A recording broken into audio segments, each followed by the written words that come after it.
여러분 안녕하세요. 인생에 도움이 되는 공부 인도공입니다. 지난 영상에서는 고대 로마에서 기원전 511년 공화정이 도입된 후 귀족 중심에서 평민들의 권리가 발전하는 과정과 함께 기원전 272년 이탈리아 반도를 통일할 때까지를 알아보았습니다.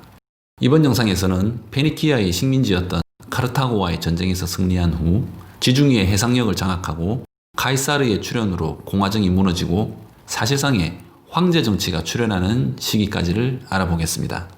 로마가 정치 그리고 군사력의 발전으로 기원전 272년 이탈리아 반도를 통일했지만 시칠리아와 사르데냐, 코르시카와 같은 섬까지 차지했던 것은 아닙니다. 이때까지만 해도 시칠리아 섬의 절반가량과 사르데냐, 코르시카는 해상 강국 카르타고의 차지였습니다. 그런데 기원전 264년 시칠리아 섬에서 도시국가 메시나와 시라쿠사 사이에서 전쟁이 발생하게 되는데요. 메시나는 로마에게 구원을 요청하고 시라쿠사는 카르타고에게 SOS를 칩니다. 로마는 고민에 빠집니다. 당시만 해도 카르타고는 막강한 해군력을 보유하고 있었기 때문에 섣불리 움직일 수가 없었던 거죠. 하지만 메시나의 요청을 무시해서 카르타고가 시칠리아 섬 전역을 집어삼키게 내버려 둘 수도 없었습니다. 그래서 결국 로마와 카르타고 사이에 전쟁이 발생하는데 이를 포에니 전쟁이라고 부릅니다. 포에니라는 말은 라틴어로 페니키아 사람이라는 말입니다. 하지만 포에니 전쟁이라는 단어는 전쟁을 승리로 이끈 로마 입장에서 붙여진 이름이기 때문에 오늘날 사람들은 이 전쟁을 로마 카르타고 전쟁으로 불러야 맞다고 말하고 있습니다. 어찌되었든 포에니 전쟁은 기원전 264년부터 146년까지 120년가량 총 3차례에 걸쳐 치러집니다.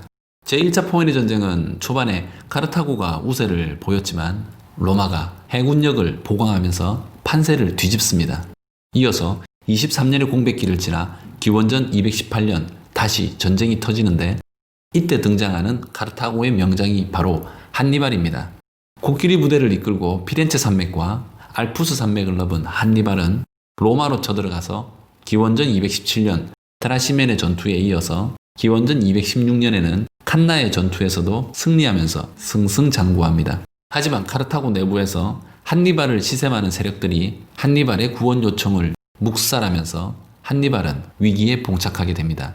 또한 로마에서는 군력을 면제받은 평민들, 즉 예비군까지 끌어모아 반격에 나서면서 전세를 뒤집게 되고 결국 한니발은 철군할 수밖에 없었습니다. 이어서 로마의 명장 스키피오 아프리카누스가 병사들을 이끌고 지중해를 건너 카르타고로 쳐들어가서는 기원전 201년 자마라는 지역에서 한니발을 상대로 승리를 거둡니다.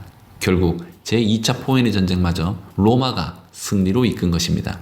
이후 50년 넘는 세월이 흘러 로마는 기원전 149년부터 146년까지 3년 동안 카르타고에서 마지막 남은 세력을 쓸어내다시피 하면서 카르타고를 역사에서 지워버리고 맙니다.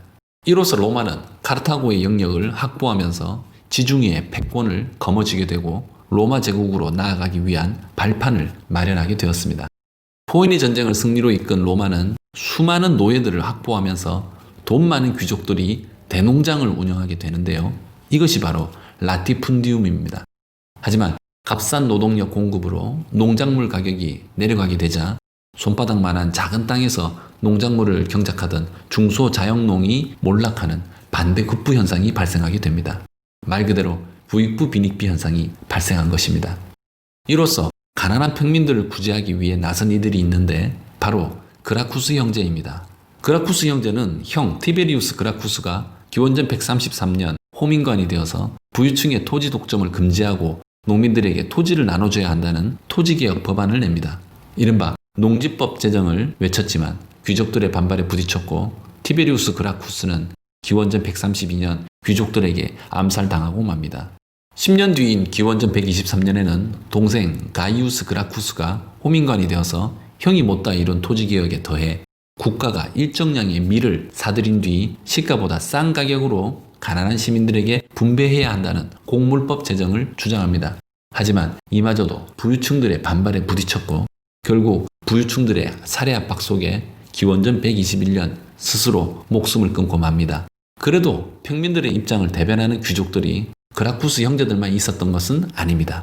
정치인들 사이에서도 평민들의 입장을 대변하는 평민파와 귀족들의 입장을 대변하는 귀족파들이 생겨났고 이들은 대립하게 됩니다. 평민파를 대표하는 인물은 가이우스 마리우스인데 그가 바로 영어로 시저라고 불리는 율리우스 카이사르의 고모부입니다.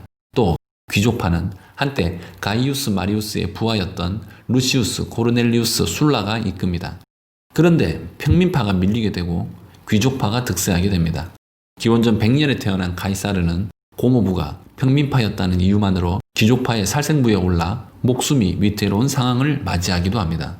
아무튼 로마의 세력이 확장하면서 부익부 빈익비 현상은 갈수록 심해져만 가고 이런 상황에서 야심가들이 그들의 군사 지휘권을 기반으로 정계 장악을 시도하는 일이 발생합니다. 그러던 중 기원전 73년 노예 검투사 스파르타쿠스가 반란을 일으키는데 스파르타쿠스의 난은 기원전 71년까지 이어집니다. 스파르타쿠스는 한때 로마에서 무시 못할 영역까지 차지하기도 했지만 결국 토벌에 나선 로마의 장군 폼페이우스와 크랍수스에 의해 진압이 되고 맙니다. 노예 검투사 스파르타쿠스와 그를 따르던 노예 검투사들은 당시 사형제도인 십자가형에 처해져서 죽음을 맞이하게 됩니다.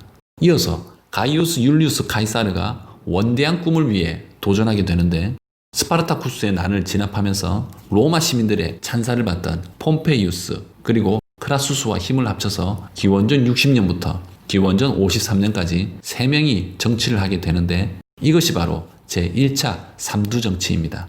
지금까지 로마가 호에네 전쟁 승리로 제국의 초석을 다진 뒤 자국 내에서 벌어진 다양한 변화 속에서 카이사르라는 굵직한 인물이 모습을 드러내는 데까지 알아보았습니다.